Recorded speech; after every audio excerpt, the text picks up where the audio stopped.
श्लोक नंबर 2 है ना।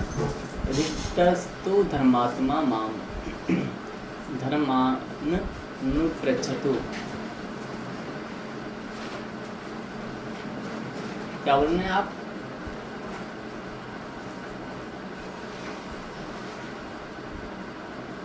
एक मिनट, अब देखो।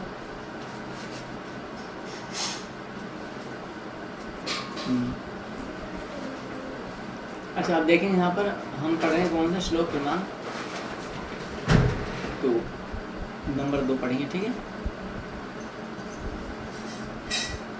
युधिष्ठिरस्तु धर्मात्मा माम धर्मान नुपृच्छतु। मिल गया श्लोक? श्लोक मिल गया ना। एवं प्रीतो भविष्यामि धर्मान वक्ष्यामि चाखिलाम। धर्मात्मा युधिष्ठिर मुझसे एक एक करके धर्मों के विषय में प्रश्न करें, इससे मुझे प्रसन्नता होगी और मैं संपूर्ण धर्मों का उपदेश कर सकूंगा। तुम भी सुन सकते, समय है तुम्हारे पास, लक्ष्मी तुम सुन रहे है ना, अभी हमारा टाइम लोगे है ना, सुनना है। तो देखो यहाँ पर भीष्म पितामह जो है वो क्या कह रहे हैं, इधर आ जाओ, इधर बैठो। तो युधिष्ठिर क्या बोलते हैं किनसे? भीष्म पितामह से। भीष्म पितामह बोलते हैं युधिष्ठिर से कि युधिष्ठिर तुम मुझसे एक एक प्रश्न करो। क्या करो? एक एक प्रश्न करो और इससे मुझे प्रसन्नता होगी। तो वास्तव में जो धर्म के जानकार होते हैं ना, वो प्रश्न करवाते हैं। क्या करवाते हैं? प्रश्न करवाते हैं, है ना। तो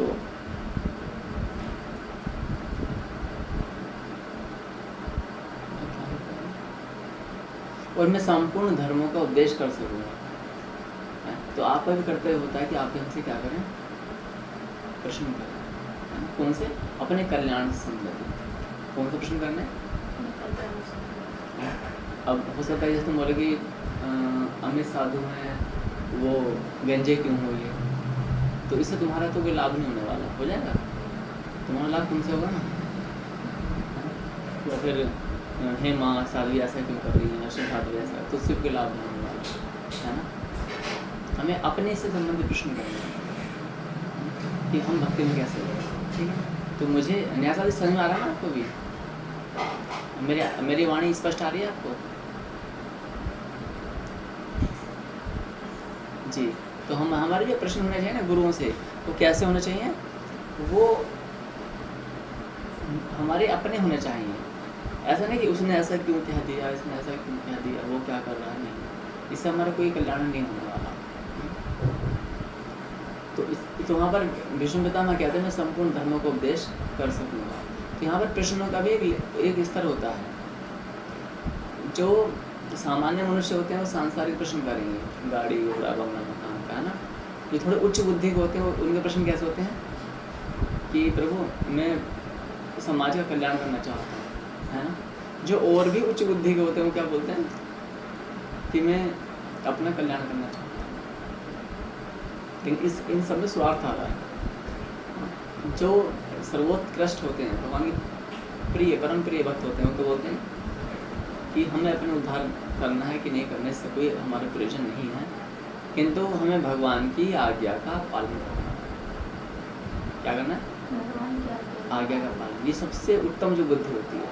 सामान्य इससे निचली बुद्धि होगी कि जी हमारा काम नहीं चल रहा, हमारा लड़का नहीं हो रहा, हमारे घर रेंट नहीं चल रहा, हमारी ऐसे होते सामान्य।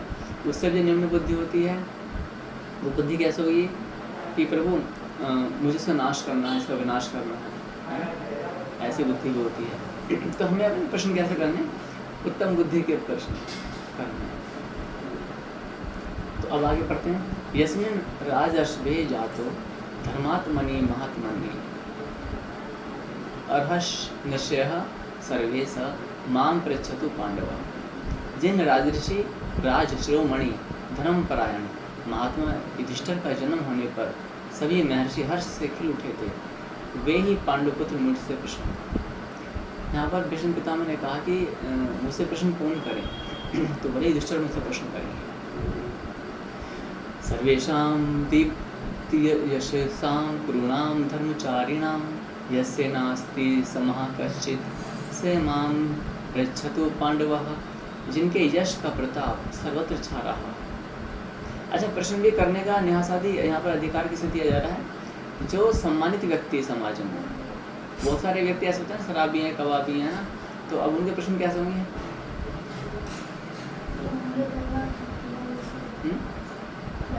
हाँ, बेकार, स्वयं बेकार है।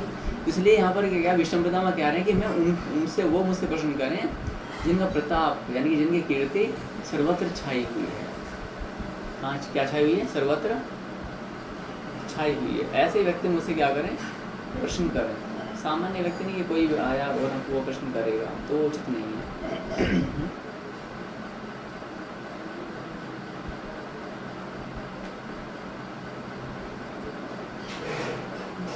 अच्छा, आगे देखते हैं।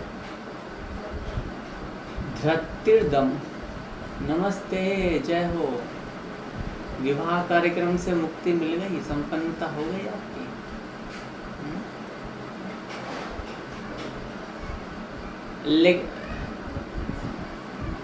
लेकिन हमारे आत्मा आपसे प्रसन्न नहीं है,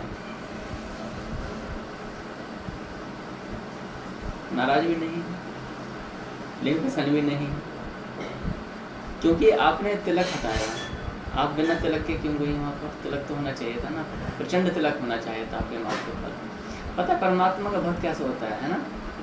वो ऐसे अवसरों पर तो विशेष रूप से तैयार होकर जाता है कि ठीक है, अब मैं तिलक लगाऊंगी, है ना, माथे पर, और संपूर्ण माथे पर, ठीक है। और इससे क्या होगा? 70 व्यक्ति पूछेंगे, अरे ये तुमने पूरा माथा पे क्या कर लिया है? तो तब हम अपने कृष्ण के बारे में बताएंगे। कितना अच्छा लगता है ना? आपने उस अवसर को खो दिया।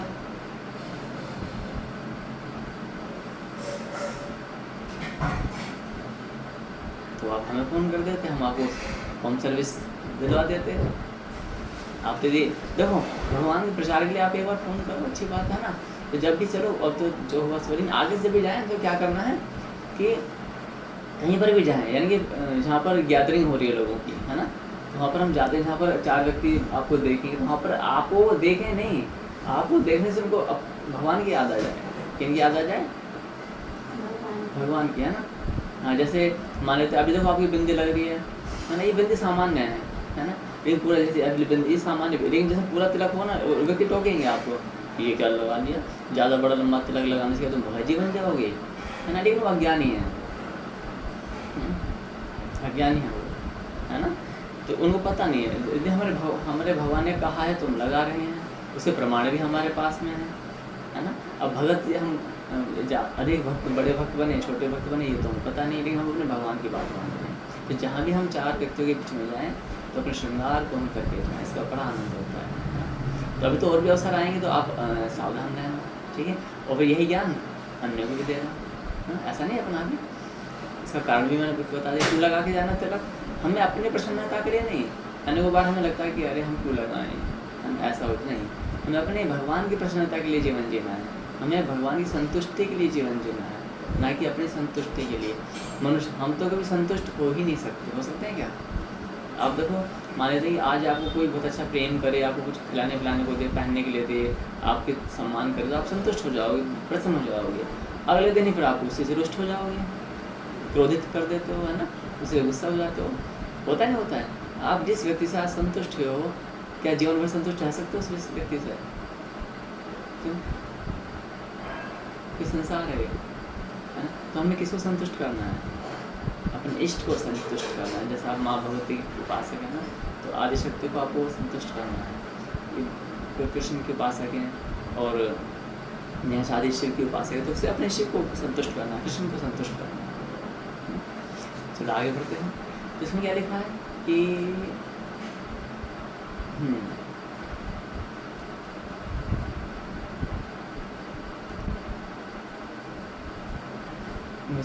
संबंधी नो अतिथीन भृत्यान संश्रितांश्चैवयो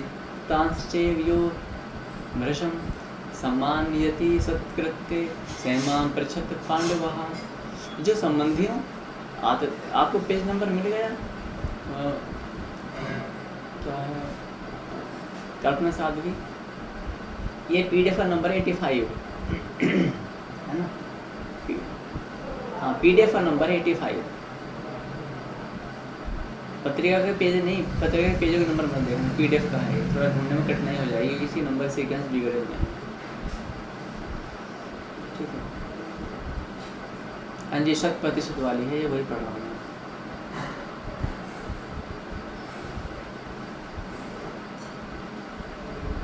तो उसमें क्या लिखा हुआ देखें कि जिनमें हाँ, जो संबंधियों, अतिथियों, भृत्यों तथा शरणागतों का सदा सत्कार पूर्वक विशेष सम्मान करते हैं, वे पांडव पुत्र युधिष्ठिर मुझसे प्रश्न करें। देखो यहाँ पर क्या बता रहे हैं, यहाँ पर आप नहीं मिला तो आप सुनिए ध्यान से, है ना, कोई बात नहीं। जो संबंधियों, जो सम्मान किसका करते हैं, संबंधियों का सम्मान करते हैं, अतिथियों का भी सम्मान करते हैं, भृत्य जो उन पर आश्रित जन है ना, यानी कि जो नौकर चाकर होते हैं उनका भी सम्मान करते हैं, शरणागतों का भी सम्मान करते हैं, वे पांडव पुत्र युधिष्ठिर मुझसे प्रश्न करें। इसका अर्थ है जिसका मन सबके सम्मान के लिए करता है, वो किसी का अपमान नहीं करते, ऐसे व्यक्ति मुझसे प्रश्न करें। सत्यम दानम तपः शौर्यम शांतिर्दाक्ष्य संप्रभम यस्मिन्ने तानि सर्वाणि से मां पृच्छतो पांडवा। जिनमें सत्य का अर्थ होता है कि हम किसी भी स्थिति में असत्य न बोलें। ध्यान देना, आज तो मोबाइल है, किसी ने बोला कि कहाँ पर बोला, रास्ते में आ रहा हूँ, घर पे बैठे होते हैं। ये यदि आपने असत्य बोला तो आपका ये सत्य मानना है, तो आपका जो पुण्य है ना चौपट हो रहा है, तो वो नष्ट हो रहा है आपका। अच्छा, भौतिक जगत में आप बोलोगे गुरुजी लौकिक व्यवहार के लिए हमें असत्य बोलना पड़ता है, चलो माना कि ठीक, लेकिन कभी भी साधु संतों से, गुरुजनों से, अपने आचार्यजनों से और माता पिता से असत्य नहीं बोलना चाहिए, कभी भी किसी भी अवस्था में नहीं बोलना चाहिए। इनमें भी जो हमारे परम गुरु हैं, इनसे तो भूल करके भी नहीं असत्य बोलना चाहिए। मान लेते हैं आपको किसी कारण से आपने जाने कहीं बोल भी दिया, लेकिन परम गुरु के समक्ष हमें कैसे बताना है, जैसे सब कुछ बिल्कुल जैसे शीशा होता है ना, दर्पण आर पार देखते हैं, इस प्रकार से जब तक हम अपने परम गुरु से यानी कि क्या भेद रखेंगे, है ना, गुप्त बातें रखेंगे, मन में कुछ और है, कर्म कुछ और ही कर रहे हैं, मुख से कुछ और ही क्या है, यानी मन वचन कर्म अलग अलग भाग रहा है। उदाहरण के लिए इस सत्य का अर्थ समझेंगे, है ना, आप सभी अपने नोट्स भी बनाते जाएंगे, नोट्स भी बहुत इंपॉर्टेंट। सत्य का अर्थ क्या होता है, सत्य हो, प्रिय हो, हितकारी हो। सत्य तो हो लेकिन प्रिय लगना चाहिए और हितकारी होना चाहिए, है ना। लेकिन जैसे गुरु से हम अपने परम गुरु से, जैसे मैंने कल भी एक उदाहरण दिया था एक दिन, कि हमने कुछ चीज़ ऐसी लहसुन प्याज की कोई चीज़ खा ली है ना, या फिर हमने कुछ ऐसा कर दिया जिसको हमारे गुरु या हमारे जो गुरुजन है वो उसको पसंद नहीं करते, तो हमारा कर्तव्य है कि हम अपने गुरु के समक्ष जाएं और अपने अपराध को स्वीकार कर लें और कहें कि हम आगे से नहीं करें। ये भाव हमारा होना चाहिए। जैसे अभी मैंने आपका तिलक है नहीं, हालांकि आप इसमें सत्य तो कुछ नहीं था, ये तो एक त्रुटि थी, भ्रम था, है ना, या फिर एक जो भी था। लेकिन जैसे मान लीजिए कहीं पर अपराध बन भी जाए तो हमें क्या करना है, और गुरु के समक्ष वो सब कुछ बता देना। हम अनेकों बार ये सोचते हैं कि मैं बता दूंगा तो फिर क्या होगा, मेरा अपमान हो जाएगा, है ना, ये सब व्यक्ति मुझे क्या कहेंगे, मेरे माता पिता क्या कहेंगे, संबंधी क्या कहेंगे, सखी सखा क्या कहेंगे, मित्रगण क्या कहेंगे, ये भाव होता है ना। तो हमें इनकी चिंता नहीं करनी है, ये सब लोग हमारे साथ नहीं जाने वाले, जाएंगे क्या सब लोग, है ना। तो इसलिए जिस गुरु के सानिध्य में हम आए शिक्षा ग्रहण करने के लिए, हमें क्या करना है, उन गुरु को अपने सब चीज़ें बताने की, गुरुदेव हमसे ऐसा ऐसा हुआ है, छिपाना नहीं है। आप छिपाओगे उनको तब भी जानकारी मिल जाएगी, क्योंकि आध्यात्मिक गुरु होते हैं उनको ये सब, और जानकारी ना भी मिले तब भी इसमें कोई बात नहीं है, क्योंकि भगवान तो आपको देख ही रहे हैं। और समझना, गुरु का जो पद है ना भगवान से कहीं अधिक बड़ा बताया गया है। जब मेरे परम गुरुदेव आते हैं तो मैं सारे यज्ञदान तप व्रत उपवास तीर्थ यात्रा जो भी होती हैं, ये सब मैं कुछ नहीं करता कि अपने गुरु की शरणों की सेवा करता हूँ। मैं कुछ नहीं करता, क्या करता हूँ, केवल गुरु के शरणों की सेवा। कारण क्या है, कि सामान्य भाषा में हमने सुना है ना कि चारों तीर्थ धाम, क्या है वो, सारे तीर्थ धाम आपके चरणों में। हाँ, यदि सारे तीर्थ धाम चरणों में हैं तो फिर और गुरुदेव वहीं पर बैठे हैं, वो हमें आज्ञा दे रहे हैं और हम आदेश दे रहे हैं और हम अपनी चीज़ों में लगे हुए हैं, तो उसका कोई औचित्य नहीं है ना। भगवान कृष्ण क्या बोलते हैं श्लोक में, एतेषाम अपि सर्वेषां गर्यान ज्ञान दो गुरु गुरु परतरम किंचिन भूतम न भविष्यति। एतेषाम अपि सर्वेषां गुरु गर्यान, इसका क्या बता रहे हैं कि जो ज्ञान देने वाले गुरु तो बहुत सारे हैं ना। ज्ञान का अर्थ कहा गया है जो आध्यात्मिक ज्ञान दे। कौन सा ज्ञान दे? राम नाम। आप बोलोगे science, math, English, physics, chemistry, इसको ज्ञान की श्रेणी में नहीं रखा गया, अज्ञान की श्रेणी में रखा गया है ना। क्या है? आध्यात्म ज्ञान नित्य तत्व, अर्थात भगवद गीता में बताया, श्लोक आता है कि आध्यात्म ज्ञान में नित्य स्थिति ही ज्ञान है, शेष सब अज्ञान। इसमें आपको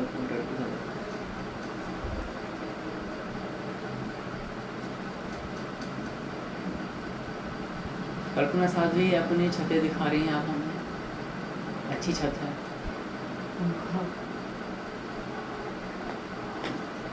छत में क्या क्या लगा हुआ? पंखे की एक पंखे दिख रही है, वो क्या दिख रहा है? तो इसलिए बात से नहीं, तो हमें क्या करना है एक्चुअली कि सत्य समझना है।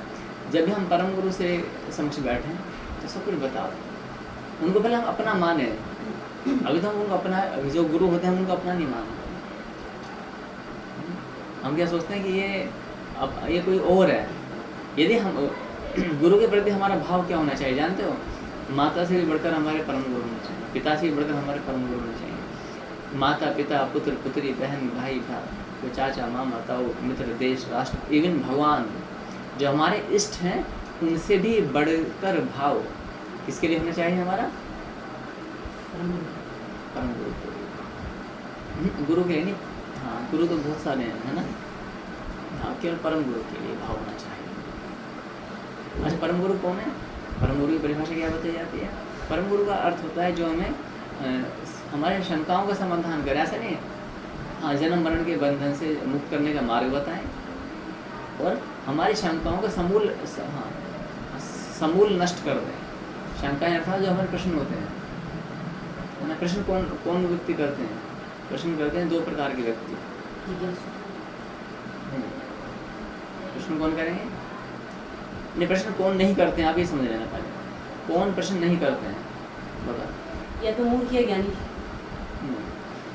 या तो महा लगाना चाहिए। अच्छा, प्रश्न नहीं, मूर्ख नहीं, प्रश्न कौन नहीं करते हैं? या तो महामूर्ख, बिल्कुल महामूर्ख, जिनके आगे मतलब कालाक्षर उन्हें कुछ बताओ ये कहाँ से कबूतर है, कहाँ से कबूतर है, उनको 20 साल लग जाएंगे, वो कहाँ से कबूतर नहीं पढ़ पाएंगे। नहीं पढ़, हंस देंगे। ऐसे बहुत सारे मूर्ख होते हैं जो हंस देते हैं, उनको कुछ ही बताएंगे जब अक्षर ज्ञान भी नहीं हो पाएगा। कहाँ से कबूतर अगले दिन पूछोगे फिर सब साफ हो जाएगा, बुद्धि से, है ना। कहाँ से कबूतर 1 2 3 4 1 4 बस हो गया। तो महामूर्ख और एक महाज्ञानी। जो महाज्ञानी होते हैं वो भी प्रश्न नहीं करते हैं। तो ना तो हम महामूर्ख में ही आते, ना ही हम मध्यम में आते हैं। मध्यम में जो आएगा वो प्रश्न करेगा। क्या करेगा? वो प्रश्न करेगा। तो इसलिए क्या है, सत्य का समय, सत्य अर्थात सत्य बोले हम। सबसे पहले ये पहला अभ्यास किससे करना? अपने परम गुरु से। परम गुरु के समक्ष जा करके हम अपने सारे हथकंडों को, जो भी हम कुकर्म या पापकर्म करते हैं ना, उन सबको बता डाल कि पर एक पश्चाताप का भाव होना चाहिए। ऐसा नहीं कि हमने कहीं किसी ने मदिरा पान किया और जुआ खेला है और वो हंस हंस के बताया, ऐसा नहीं। एक आंखों में एक लज्जा होनी चाहिए कि परम गुरु हमसे ये अपराध हो गया।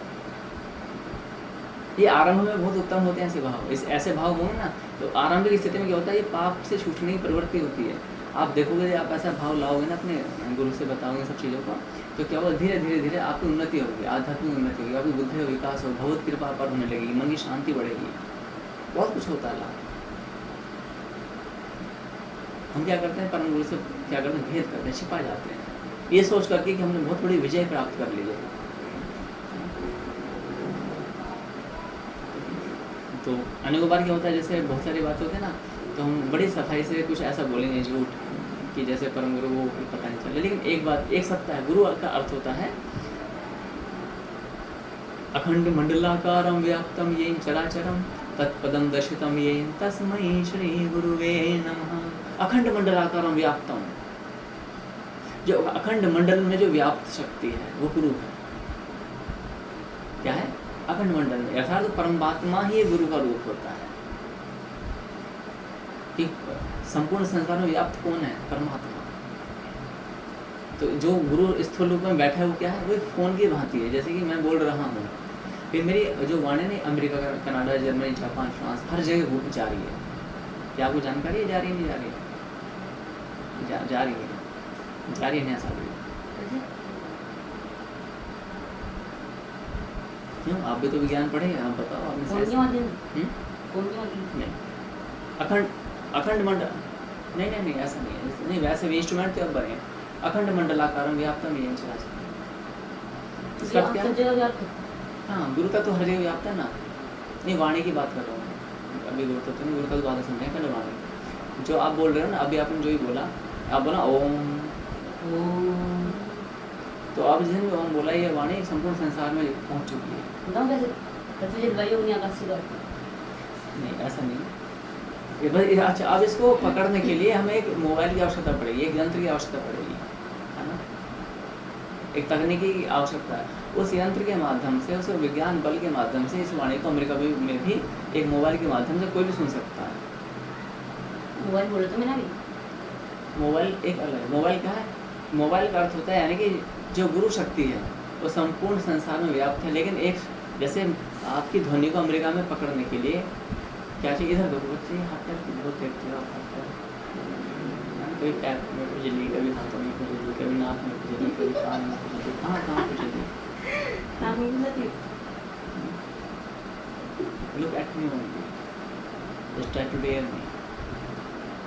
तो इसलिए क्या क्या करना है? तो जो इनके देखे ना हटते हैं अभी नोट 5 मिनट में देखना कि इनके हाथ में कहाँ जाएंगे। यहाँ रखो एक बार हाथ, ऐसा रखो हाथ, घुटनों पर रखो। हाँ, अब तो लग रही योगी के योग है ना, जिसम भक्त है ना, कमर से ना, है ना। अब जो उपास आदि करते हैं, इनसे पहले अपने शरीर को साधना है, ठीक है। हाँ, शरीर उपास तो करना आरम्भ कर दे, लेकिन शरीर साधना पड़ेगा ना। अपने योग अभ्यास करें, अपने है ना शरीर को योग स्वस्थ बनाया, निरोगी बनाया। सच बोलिए, एक आसन पर बैठना आरम्भ करना पड़ेगा। इनके हाथ देखना, इनके हाथ कहाँ होने चाहिए। नहीं, मैं बता रहा हूँ, चलो ठीक है, नोटिस करना, ठीक है, देखते हैं। अच्छा सुनेंगे तो मोबाइल की मैं बात कर रहा था। जैसे नेहा साहब जी ने कुछ बोला, तो वाणी अमेरिका में जा रही है, लेकिन अमेरिका में उस वाणी को कैच करने के लिए क्या करना पड़ेगा? एक यंत्र लाना है, यानी मोबाइल लाएंगे या कोई यंत्र लाएंगे, उस यंत्र से वो आप वहाँ की जनता सुन सकती है ना। है ना नेहा साहब जी? और ये समझ नहीं आया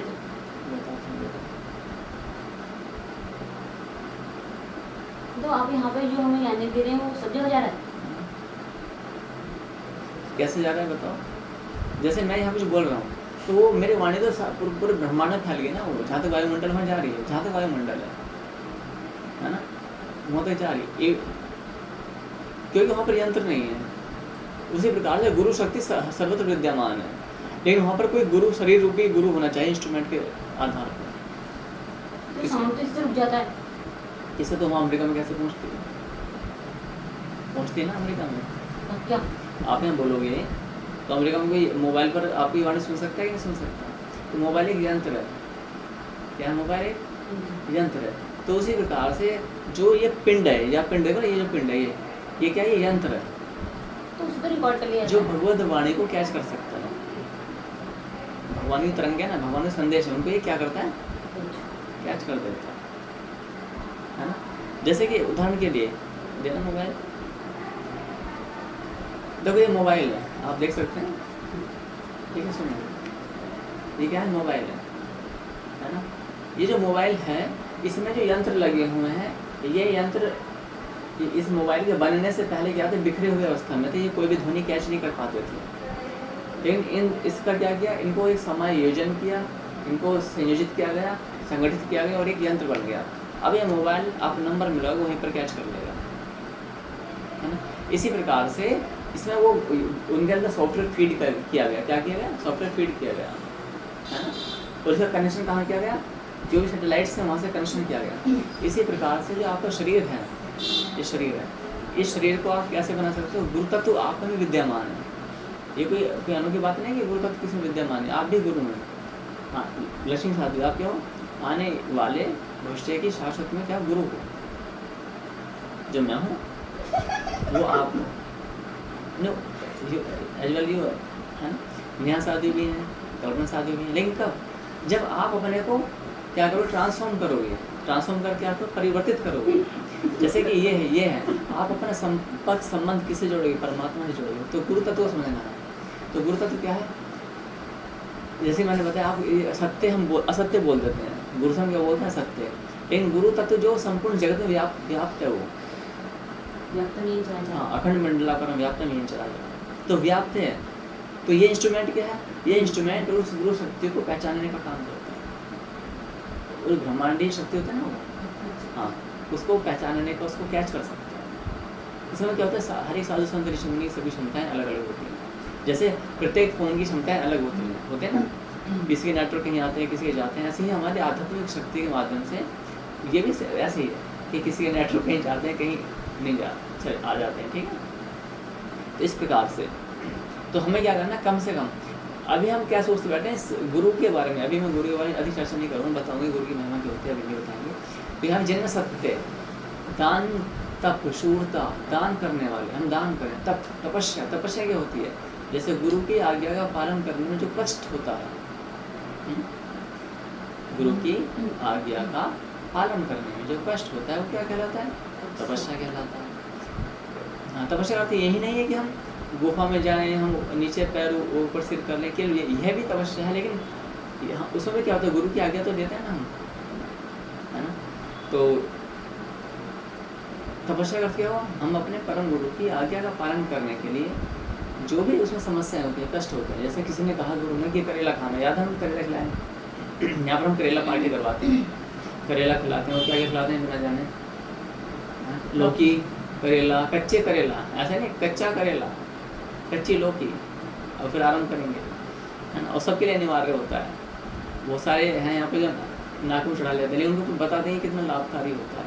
ये जो आपके जो शरीर में इतने सारे रोगाणु घुसे हुए हैं ना, ये है ना, इतनी कम आयु में इतने, कभी सर में दर्द, कभी टांग में दर्द, कभी पेट में दर्द, कभी कंधे में दर्द, कभी आँख में दर्द, कभी नाक में दर्द, कभी बुद्धि में दर्द हो रहा है, कभी बुद्धि खराब हो गई है ना, कभी मन में भी दर्द हो रहा है।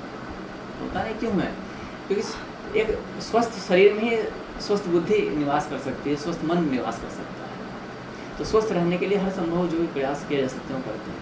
तो करेला पार्टी कराते हैं, करेला खिलाते हैं यहाँ पर, है ना। और उसमें इस बार हम खिलाएंगे, इस बार हम वीडियो बनाएंगे। पिछली बार हमने बनाई थी संभवतः वीडियो, है ना, वो अभी भी अवेलेबल है। अब बनाएंगे इनके पत्ते, हाँ। तो इस प्रकार से तो हमें क्या करना है? तप करना है। तप माने अपने जो गुरु हैं उनमें श्रद्धा रखनी है कि गुरुदेव जो हम बता रहे हैं हमारे हित के लिए बता रहे हैं, हमारे विनाश के लिए नहीं बता रहे हैं। हम भक्ति में बढ़ना चाहते हैं ना, भगवान कब प्रसन्न होंगे? जब हम गुरु के वचनों का पालन करेंगे।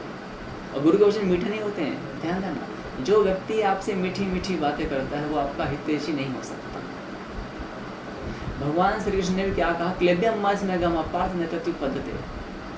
तुम्हें नपुंसकता का भाव कहाँ आ गया? ये कायरता रूपी दोष कहाँ से आ गया? कटुवचन है ना ये। तो आप सोचें, हमें क्या लगता है? मीठा सुनने की आदत हो गई है। कोई हमारी प्रशंसा करे, है ना, कोई हमें पुचकार के काम कराए, है ना, कोई हमें कहे ना, कुछ भी ना कहे। हम अच्छा, कई बार हमारा मुझे कोई टोकता मुझे बहुत बुरा लगता है, मेरे कामों के नमन उतारता मुझे बहुत बुरा लगता है। होता है ना, बचपन में आदतें होती हैं, होते नहीं हैं। जैसे मान लेते मैं यहाँ पर आपको पढ़ा रहा हूँ, है ना, तो मेरे को टोक दे तो मैं क्या बोलूँ? मैं समझाता हूँ ना, मेरे को टोके ना, तुम सिखाओगे मेरे को? गुरु का तो करते हुए ही सीखने का है, गुरु तो करते हुए ही सिखाने का है ना। और हम क्या माने बैठे? गुरु भी एक विद्यार्थी है। किसका? अपने गुरु का। मैं भी विद्यार्थी हूँ अपने गुरु का। मैं गुरु भी हूँ किनका? अपने शिष्यों का। और यदि मैं अपने शिष्यों को ही ना सिखाऊं, है ना, उनको कंफर्ट जोन का समझते क्या होता है? नेहासादी, आप समझते हो कंफर्ट जोन का मतलब? What do you mean by comfort zone? Comfort zone का अर्थ क्या होता है?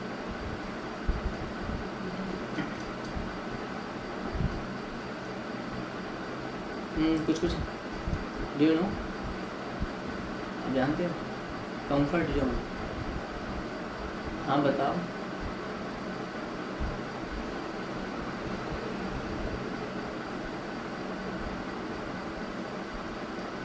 नहीं, आप बताओ ना। नहीं है, आरामदायक एरिया। थोड़ा एक्सप्लेन करो ना, मैं मोटी बुद्धि का व्यक्ति हूँ। कंफर्ट जोन का मतलब ये है कि जैसे हमारी किसी कंपनी में जॉब लगी है, ठीक है। तो वहाँ पर जो है हमें लिमिटेड वर्क दिया जा रहा है हाँ, और हमारी सैलरी है 15,000। हाँ, तो हम अब हमारी सैलरी तो इंक्रीमेंट हो जाएगी, पर हमें उसके लिए बाहर जाना पड़ेगा दूसरी कंपनी में। पर अभी हमें उसी कंपनी की आदत पड़ चुकी है, वो हमें कंफर्ट जोन लगता है। चलो मैं बता देता हूँ। अभी कंपनी का नहीं, मैं एक ही सामने सब घरेलू में ये भी नौकरी ठीक है। कंफर्ट जोन को मैं बता देता हूँ। परम गुरु आपके प्रत्येक कंफर्ट जोन को तोड़ देंगे, ध्यान देना। तो आपने ठीक बताया है ना, सुविधा क्षेत्र जिसमें आपको सुविधा होती है। घर एक हमारा सुविधा क्षेत्र है। मेरा मन किया मैं सुबह उठा, मेरा मन किया मैं सुबह नहीं उठा, मेरा मन है ना। मेरा मन किया मैं जॉब पर गया, मेरा मन किया मैं जॉब पर नहीं किया। मेरा मन किया मैंने ये कपड़े पहने, मेरा मन किया मैंने वो कपड़े पहन लिए। मेरा मन किया तो मैं कुछ खा रहा हूँ, मेरा मन कर रहा तो मैं नहीं खा रहा हूँ। मेरा मन किया तो मैंने योग किया, मेरा मन किया तो मैंने योग नहीं किया। मेरा मन किया तो मैंने मेरा मन किया तो मैंने पूजा की आज, और मेरा मन नहीं किया तो मैंने नहीं की। मेरा मन किया तो मैंने माला बाहर लगाई, तिलक आदि लगाए। मेरा मन नहीं किया तो मैंने माला उतार के ऊपर फेंक दी। मेरा मन है ना। घर में भी ऐसे होता है अधिकांश। घर में क्या होता है कि जैसे कोई व्यक्ति, आप कमरे में भी कंफर्ट जोन हो जाता है कि ये वाला कमरा मेरा, इसमें मेरी सब वस्तुएं मिल जाती हैं। तो जो व्यक्ति विशेषकर 25 वर्ष तक की आयु तक, जो व्यक्ति किस वर्ष तक, विशेष रूप से 25 वर्ष तक की आयु तक जो व्यक्ति कंफर्ट जोन में रहते हैं, वो व्यक्ति अपने संपूर्ण जीवन का नाश कर बैठते हैं। 25 वर्ष तक की आयु तक हमें कैसा जीवन जीना है? जहाँ कंफर्ट जोन दिखाई दे उसे तोड़ दो, या फिर आपके गुरु परम गुरु ऐसे हो जो आपके कंफर्ट जोन को तुरंत तोड़ दें। 25 वर्ष से अधिक का व्यक्ति होगा ना, वो इतना दबाव नहीं झेल पाता, वो चिल्ला उठेगा, तड़प जाएगा। जैसे मान लेते हैं अभी आप आ रहे हो, आपका मन करता है कि हम, जैसे आप सोचो, मैंने जैसे कुछ शादियों को नृत्य का मन करता है तो हमने आपको कंफर्ट जोन को तोड़ दिया, है ना, तोड़ा। तो ऐसे ही जैसे कुछ माताएं बहनें जीन्स टी शर्ट पहनती है तो हमने मना किया, तो उसको कंफर्ट जोन है ना कि हमें अच्छा लगता है जीन्स टी शर्ट पहनना, हमने मना कर दिया। तो क्या हुआ? ठेस तो पहुंची, लेकिन आपने आपकी श्रद्धा दी अपने परम गुरु पर, तो आपने मना बंद कर दिया। मांसाहार आती हैं, हमने कहा ये सब पाप है, तो आपने छोड़ दी, जो भी लोग खाते थे। ठीक है, तो जो परम गुरु के वचनों को जो पालन करें, उसमें पीड़ा होती है, पीड़ा तो होती है ना, पीड़ा होती है कि नहीं होती है? थोड़ा कष्ट तो होता है, ठीक है, तो वही तपस्या है। और मन से अपने गुरु को धन्यवाद देना है, परम गुरु आप हमारे हित के लिए कर रहे हो। हमारी मोटी बुद्धि हमें समझ, जैसे हमने लक्ष्मी शादी समझा, मुझे बहुत अच्छा लगा, पैसे भी सामने रखे, मुझे सारे ऑप्शन दिए थे आप, है ना, आप घर भी जा सकते हो, आप क्या ला सकते हो, पता नहीं, तेल जो भी था, तेल में जो वो भी ला सकते हो, पता नहीं क्या क्या था, ठीक है, और बड़े बड़े ब्रह्म का समझा। लेकिन क्या था, यानी कंफर्ट जोन को ज्ञान के बल पर तोड़ा गया, विनम्रता के द्वारा तोड़ा गया। तो जो भी आज्ञा पालन करने में इन्हें कष्ट हुआ, वो क्या कह रहे हैं? तपस्या कहलाई। क्या हुआ? तो आज आपने तपस्या की है। ये जो हम व्रत आदि रखते हैं ना, ये बिना गुरु के दिशा निर्देश के, उनका विशेष लाभ नहीं मिलता, तो संसार रखता है। कांवड़ लाते हैं बड़े बड़े, है ना, वो पैरों में छाले पड़ जाते हैं, फिर वो भांग धतूरा पीते हैं, कब जब कांड समाप्त हो जाती है, मांस की दुकान चले जाते हैं, है ना। कुछ लाभ होता है क्या उससे? व्यर्थ का एक मनोरंजन है। गुरु के दिशा निर्देश में कार्य किए जाने चाहिए, शास्त्र के अनुसार कार्य किए जाने चाहिए, सत्संतों के दिशा निर्देश में कार्य किए जाने चाहिए। उनकी आज्ञा का पालन करना है अपने मन से नहीं। तो तब क्या है, गुरु की आज्ञा का पालन करने में जो दुख होता है वो तपस्या कहलाती है। शूरता, शूरता का अर्थ होता है, आप समझना, शूरता का अर्थ क्या होता है, कौन बताएंगे? शूरता का ठीक समय तो हो गया, मैं विराम लगाऊंगा। चलो मैं इसको याद रखना, कौन सा है, 85 पेज नंबर है ना। शूरता का जो अर्थ होता है हमारे अंदर ना, मतलब जैसे कोई कार्य हुआ, मैं नहीं कर पाऊंगा इस काम को, ये वाला काम मैं नहीं कर पाऊंगा इस काम, ये वाला काम मैं नहीं कर पाऊंगा इस काम, नहीं। शूरता, योद्धा क्या होना चाहिए, योद्धा का भाव होना चाहिए। भाव तो हो कम से कम अपने इष्ट के लिए होना चाहिए। इसके लिए, अपने इष्ट के लिए, कि मैं अपने प्रभु के गुणगान के लिए क्या नहीं कर सकता। अनंत जन्म वारी जाए, हे प्रभु अनंत जन्म वारी जाए, है ना। जो व्यक्ति गोलियां झेलते हैं, क्या पूछने से कितना कष्ट होता है। हम तो फिर यहाँ सामान्य सेवा में, तो शूरता का भाव होना चाहिए। शाश्वत के योद्धा क्या समझते, वन मैन आर्मी। क्या अर्थ होता है वन मैन आर्मी में? एक राजा, वो अकेला ही एक से क्या है, अकेला ही व्यक्ति पूरी सेना है। वन मैन आर्मी का अर्थ होता है अकेला ही व्यक्ति, ब्राह्मण भी है, क्षत्रिय भी है, वैश्य भी है, शूद्र भी है, वो भक्त भी है, वो सब कुछ अपने आप। तो जो तुम्हारी आई चल रही है ना, वो क्या सीखने की है, तुमको अपने आप सोचना पड़ेगा। जो सोवत है वो खोवत है, जो जागत है सो पावत है। 7 घंटे से अधिक की नींद कभी मत लो जीवन में, ये आपको कैलकुलेट करनी पड़ेगी। लगाओ कैलकुलेशन, है ना। 7 घंटे से अधिक की नींद कभी मत लो। जो भौतिकवादी हैं, अभी तुम दोनों के लिए बताओ, जो सांसारिक व्यक्ति हैं, उनके इधर छाया से भी दूर रहना पड़ेगा कि आपको। कितने 7-8 वर्ष, वैसे 12 वर्ष की बात करूँ तो अच्छा, कितना। जो भौतिकवादी व्यक्ति हैं, छाया का अर्थ इस अर्थ नहीं है परछाई से भी तुम, उसका अर्थ है कि उनकी विचारधाराओं में अधिक मत, उनको नमस्ते ये पानी दो लो जी, और है ना, जितने एक सामान्य परिक्रमा से अधिक अभी तुम खुद को ही संभालना है। वो सांसारिक बातें करने बैठी हो, तुम वहाँ सुनोगे ना तो सब व्यर्थ हो जाएगा। ठीक है, मैं यहाँ पर विराम लगाता हूँ। बहुत बहुत धन्यवाद, नमस्ते। एक बार ओम का उच्चारण करेंगे सभी मेरे साथ।